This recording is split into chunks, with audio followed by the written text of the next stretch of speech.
Na mtazamaji, tunaendelea na mazungumzo yetu hapa tukiwa na ndugu zangu tukizungumza kuhusiana na masuala ya haki iwe ngao na mlinzi, kwa sababu kivyo vyote vile kama nilivyosema jana, narudia kwamba inafika wakati tukitafuta nafasi za nyadhifa za uongozi, kila mtu ana umuhimu, na watu wa Kenya siku hizi wanasikiza sera za viongozi na baadaye wanakuja kusema ulisema hiki, ulisema hiki, ulisema hiki, mbona hujafanya.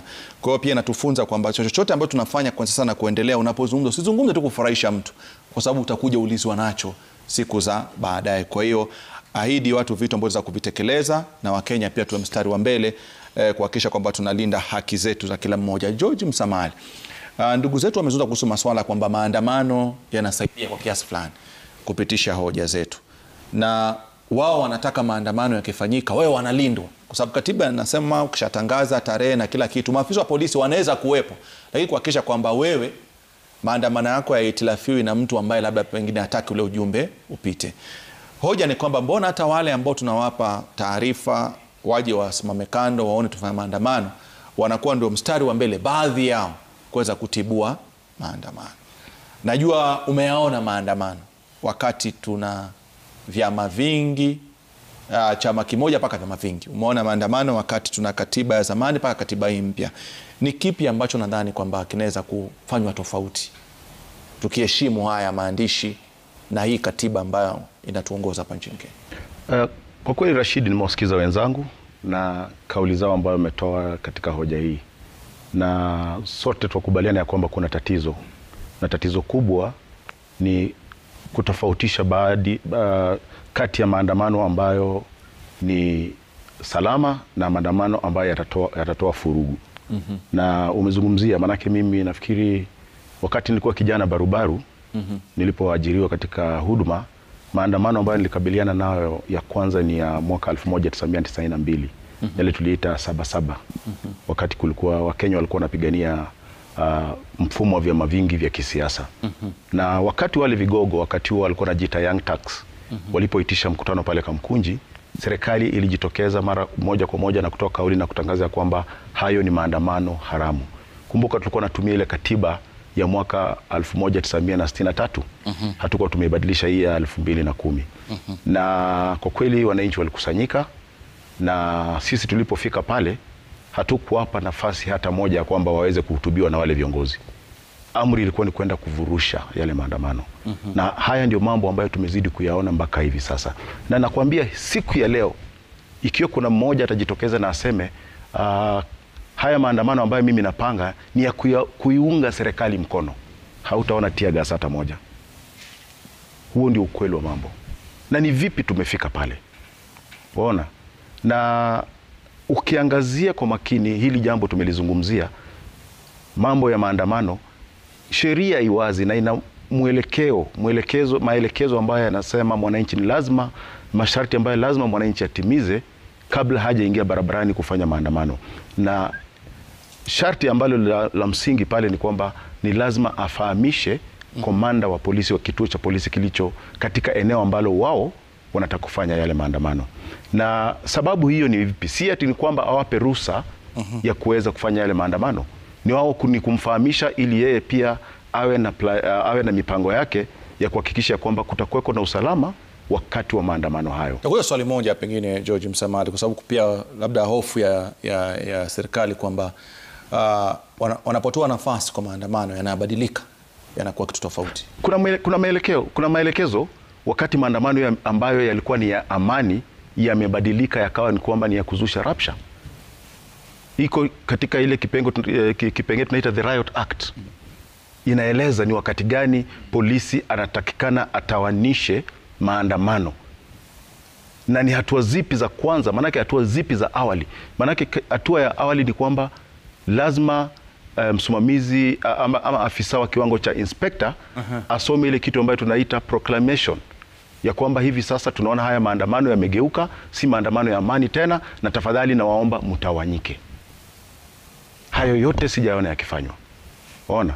Kwa hivyo wale polisi wakati ambapo wanapeana ule ulinzi wakati wa maandamano pia wanachunguza, wanaangalia, je, kutakuwa kuna kikundi ambacho kitakuja kusababisha ghasia katika maandamano haya, tutawakabiliana nao kivipi? ili tuweze kuhakikisha kwamba hawa waandamanaji ambao wanafanya maandamano ya amani wametekeleza wajibu wao wa kikatiba na kisha waondoke waende manyumbani mwao. Lakini ukiangazia maandamano ambayo tumeona hivi karibuni, inategemea ni maandamano ambayo yanaegemea wapi. Na ndio manake tunasema lazima tuwe na huduma ya polisi ambayo iko huru. Na hii iliyopo haiko huru, nitasema wazi. Kwa nini? 2010 tulisema ya kwamba tuwe na Inspector Generali ambaye atateuliwa na tume ya huduma ya polisi, National Police Service Commission. Watu walete mabarua, waombe kazi, kisha wafanyiwe zile interviews na kisha wateuliwe na waapishwe na jaji mkuu. Tukafanya hivyo. Kimaio tukamteua Grace Kahindi, tukamteua Bwana Arachi. Ukifuata historia, Kimaio alifurushwa, manake alilazimishwa kujiuzulu. Grace Kahindi alikadhalika alilazimishwa kujiuzulu, na ikawa tuko na Arachi ambaye alistaafu. Manake ni nini? Baada ya pale 2014 wabunge wakaenda bungeni, wakasema itakuwa ni vigumu sana kuona huduma ya polisi ambayo haiwajibiki kwa rais. Waelewa? Tuondoe zile sheria ambazo zilisema ya kwamba huduma ya polisi iwe huru, tuwarudishe chini ya mamlaka ya rais. Na ndiposa tukawa na hiyo 2014 security bills, ikapitishwa kwa haraka pale bungeni, watu waliipinga, lakini ikapitishwa kwa haraka. Ikawa sasa rais anaweza kumteua Inspector Generali na manaibu wake wawili.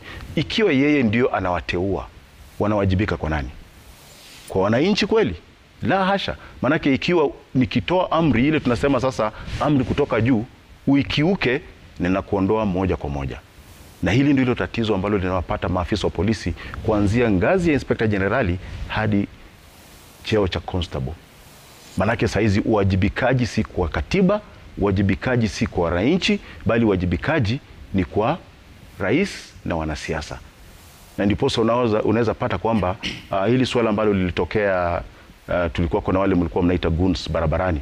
Maafisa wa polisi walisimama pembeni.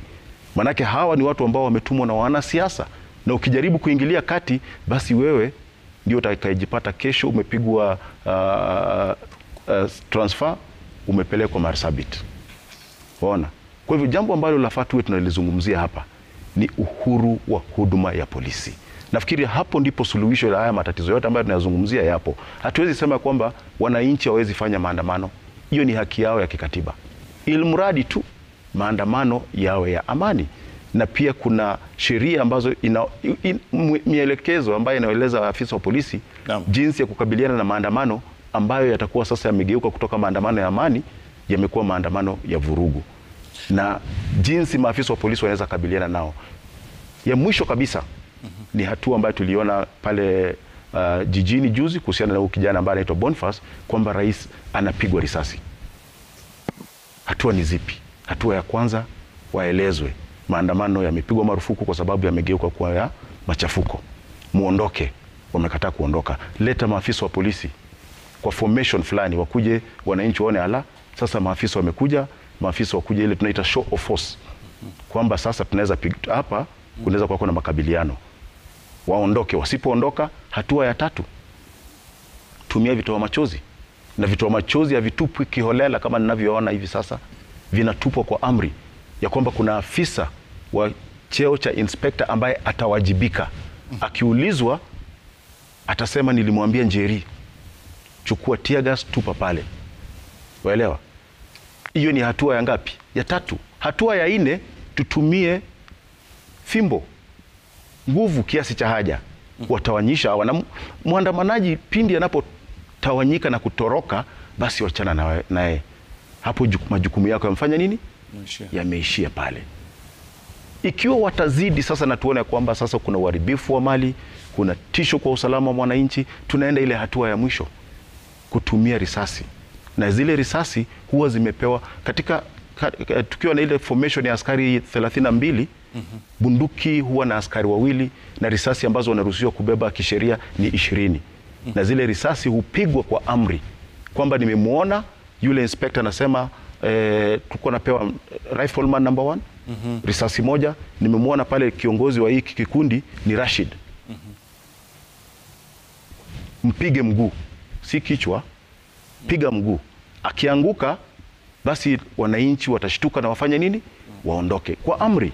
Na kisha baada ya kumpiga, ni jukumu la polisi kikatiba kumchukua yule aliyejeruhiwa na apeleke hospitali. Yule alimpiga yule kijana risasi na kuondoka. Ona. Kwa hivyo kuna mpangilio wa jinsi ya kukabiliana na waandamanaji na haki zao kisheria. Na haya ni mambo ambayo mimi kwa mtizamo wangu nimeona yakikiukwa. Na lazima unachozungumza hapa George Msamali ni kwamba unachozungumza mimi naamini pia wanakijua maafisa wa polisi. Wanakijua, lakini tatizo ni hilo. Tatizo ni hilo nimelizungumzia, ya kwamba hivi sasa wao wanaona ya kwamba hawahudumu kwa minajili ya mwananchi. Ile independence ya polisi haipo, kwamba ni amri. Hii ni amri imetoka wapi? Hapa ukikosa kufanya basi moja kwa moja utawajibika kwa wanasiasa. Wataanza kusema yule afisa wa polisi labda anaegemea upande fulani wa kisiasa. Saizi manake mambo ambayo yanazungumzwa sana sana bila kuficha ni kwamba Wamunyoro na Kenya Kwanza. Tumechanganya mambo ya usalama na mambo ya kisiasa. Hatari kubwa. Sasa mtazamani, ukweli kabisa kwa sababu tunavyoelekea pia unapotembea huku nchini, kuna rafiki yangu ananiambia imefika mahali pia kujitambulisha jina mtu wa ugopo, waweza badilisha jina kwa marafiki, maana pia jina linahusishwa na kitu fulani. Kwa na tunapoelekea lazima wa Kenya tuanze kubadilisha mjadala. Haki iwe ngao na mlinzi, na kila mtu hakikishe kwamba anapigania haki zake kwa njia ambayo ni sawa. Nataka tuelekee kidogo Nyamira na Machakos tupate maoni ya Wakenya, alafu nikurudi tuzidi kupata maoni kutoka kwa ndugu zangu ambao wako hapa studioni. Lakini alichozungumza George Msamali anasema kama tutarudi ile wakati wa nyuma kwamba maombi yatumwe na Wakenya, Spika Jenerali achaguliwe, apishwe na mahakama, atakuwa hakuna mtu ambaye anamfanyia kazi, atakuwa anafanyia kazi taifa. Lakini kimtazamo wake, ikiwa anateuliwa na walio madarakani, itakuwa ni mtihani. Je, unakubaliana na George Msamali au la? Baadaye nitakupa nafasi kwa nambari ujumbe mfupi ambao ni 22422. Kwa sasa tuelekee Machakos alafu baadaye Nyamira. Naam, asante sana kutoka studio hapo Nairobi. Leo tuko hapa katika eneo la Machakos ambapo tutapata fursa kuongea na wananchi katika mada ya leo, haki iwe na ngao. Wacha tusikie wananchi kutoka Machakos wanayapi kwa leo. Karibu, naanze na jina. Yes, kwa majina naitwa Martin Kioko na mimi ni mkazi wa Machakos. Haki na ngao imekuwa ya viongozi, lakini mwananchi wa kawaida kwake hakuna haki na hakuna ngao ya kumlinda. Na ni ukweli sasa tunaanza kuamini maneno ya Gachagua venye anasema kuna vikosi vya usalama zenye haziko chini ya mamlaka ya Inspector General. Kwa hivyo hao tunaamini ndio wanaleta vurugu na wanatenda vitendo vya kinyama kwa wananchi. Naitwa Dennis Miu. Mimi ningesema hii haki na ngao, mimi nasema iko mwananchi, hiyo ni upuzi na ujinga. Sisi vijana tunachukuliwa ujinga, tunachukuliwa upuzi. Watu wamesoma hapa nje, vijana wamesoma. Hii serikali inatumika, mbona serikali na polisi wameingiaje kwa siasa? Inakuwaje polisi sasa ndio wanakuwa ndio magavana? Inakuwaje polisi sasa ndio ako na nguvu ya kuua mwananchi? Mwananchi ni mimi na wewe president. Sasa hii nchi yetu ikichomeka, believe me, hata wewe utakuwa pale penye unakuja kutumana wananchi wanawawa. Kwa hiyo pamoja, lakini msiweke vita katika siasa zetu. Jay-Z lazima iendelee na lazima itafuata sheria na haki ya Kenya vile yeye sisi wa Kenya tumeshafuata sheria yetu. Kwa hivyo ni hayo tu, na mbarikiwe sana. Kwa dakika moja anza na majina na utueleze maoni yako. Kwa majina mimi naitwa Bernard Chalo. Mimi ni mwanasiasa wa Machakos na mkaje. Haki iwe ngao na mlinzi. Ngao haisi kuwa kama hakuna haki. Na Kenya hakuna haki kufikia saa hii. Na ile jambo ambao nimeona ni kuwa serikali ama wale watu walio katika mamlaka wanauhoga juu ya hawa vijana wandogo. Na ni kama tu mnyama. Simba akizeeka utolewa kwa kichaka na wale simba wandogo. Kwa hivyo mimi nataka kuambia serikali ijitayarishe, na kuna nguvu ambazo wanaweza tumia kunyamazisha vijana. Na mimi nataka kuambia vijana hivi. Katika kila msitu kuna wanyama lazima wafe, wengine waishi. Kwa hivyo ukikufa katika hii vita, wewe jua umefanya wale wengine waishi. Lakini serikali nataka niambie hii. Hawa vijana mnaokimbiza watakuwa wakubwa wakati ule mko wazee. Mtaenda wapi? Kwa hivyo nataka niambie serikali, mamlaka ni ya muda. Na ile jambo lingine nataka kukuambia vijana ni kuwa wakati tunafanya maandamano tusiharibu mali ya wenyewe, lakini tusimame na haki. Na tukipata watu ambao wametumwa, kwa maana kama mimi niliangalia mambo yaliyotokea Nairobi, na inasemekana ni vijana, na kwa hakika si vijana. Sakaja na kuna yule mzee mwingine waliongea mahali akaambiwa akalinde jiji. Nataka kuuliza na kwa nini Sakaja aseme atalinda jiji? Kaunti haina mamlaka ya kulinda watu ama kulinda mji. Kwa hivyo hiyo ilikuwa ni upuzi na ni wizi, na mimi nataka kusema hivi, tutasimama na Kenya itakuwa jinsi tunavyotaka. Asante. Naam, asante sana. Hizo ni hisia kutoka kwa wananchi kutoka eneo la Machakos. Kwa sasa sina budi ila kukurudisha studio hapo Nairobi. Kutoka kaunti ya Machakos nikiripotia runinga ya Citizen, mimi ni Enoch Musui. Na leo hii tunapoangazia mauaji na majeraha kwa raia yanayodaiwa kutokea mikononi mwa polisi hapa katika kaunti ya Nyamira, leo hii tupo Nyamira mjini ambapo tunazungumza na baadhi ya wakazi wa eneo hili ili watuambie wanahisi kwamba ni ipi hatma ya maandamano ya Gen Z na wanafikiria vipi kuhusiana na haya mauaji na majeraha wanayopata wananchi mikononi mwa maafisa wa polisi. Asante sana. Kwa majina ni Sylvester Nyambane, ni mkaaji wa hapa Nyamira.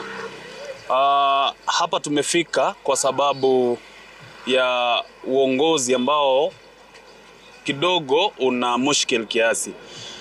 Pale maandamano yanapofanyika kuna kuanga na wingi wa matumaini kwamba hiki kikifanyika tutakuwa na kile kesho yake. Unaona sasa mpaka mtu ambaye amesimama kando ya barabara anapiwa risasi mchana, na bado tunaambiwa na IPOA kwamba tunachunguza. Mnachunguza kitu ambacho kinaonekana. Rais Ruto, wacha afuate sheria. Wacha afanye kazi ya kuchunga Wakenya, sio kuua Wakenya. Kama unaona huyu Albert mwenye huyu mtoto alitolewa hapa Homa Bay, kufika pale na Nairobi anaenda kuuliwa. Tumesikitika na tunataka kusema police brutality will never be normalized in Kenya. Kazi ya polisi ni kuchunga maisha. Kazi nyingine ya pili ya polisi ni kuchunga mali ya Wakenya. Alafu pia kuchunga sheria isifunjwe. Wakati unaona polisi wanachukua sheria mkononi alafu wanaua wale waandamanaji, imekuwa tishio kubwa kwa Wakenya. Yanayoendelea Kenya ni ile tunaita silent genocide. Huu uongozi wa Mheshimiwa William Ruto, ukiangalia idadi ya watu ambao wameua kwa jina la maandamano, wameteka nyara, inaweza kuwa sawa na ile idadi ya Wakenya tuliowapoteza mwaka wa 2008 baada ya ule uchaguzi uliokuwa na mgogoro. Mheshimiwa Rais angesimama na ile kauli yake aliyokuwa nayo wakati wa kampeni ya kwamba hata tumia polisi kufanya siasa ama kusettle political scores, hatungefika mahali tuko hapa. Huyu Inspector General aliyeko Kanja tumemwona hadi kwenye vikao vya kisiasa akimpigia campaign William Ruto aweze kuondoka, aache hiyo nafasi mwingine afanya, yeye akaenda akafanya siasa na William Samoei Ruto. Hatuwezi kumzuia kufanya siasa, maana ni haki yake. Lile tunakataa kama Wakenya ni kufanya siasa ukiwa utekelezi majukumu yako ya kuwalinda Wakenya. Nama hao ni baadhi ya wakazi wa kaunti hii ya Nyamira wakiendelea kuisuta idara ya polisi kwa yale mauaji tatanishi na vile vile majeraha ambayo wananchi wanapokezwa mikononi mwa maafisa hawa wa polisi, wakizidi kumwomba Rais William Samoei Ruto kusimama na ile kauli yake aliyopeana wakati wa kampeni ya kutotumia maafisa wa polisi kukabiliana na wapinzani wake wa kisiasa. Nikiripotia runinga ya Citizen kutoka kaunti hii ya Nyamira, langu jina ni Duncan Pundi. Na mtazamaji, maoni mengi tu sana ameweza kutolewa. Nitakuwa na mapumzikoni kiasi nikirudi, alafu nitakuja kwa ndugu zangu hapa studioni na wachangia waliozungumzwa, na pia kuna ndugu zetu kutoka Taita Taveta wataka kuchangia. Kwa hiyo bado nitakuja kwenu kina Lucy Madhenge pia vile vile na kakaangu Oponyo ambaye naona kwamba ndugu yangu Thiongo amekuuliza maswali na nitakupa nafasi uweze kuyajibu, na ni muhimu zaidi kwa yoyote baada ya mwisho mrefu.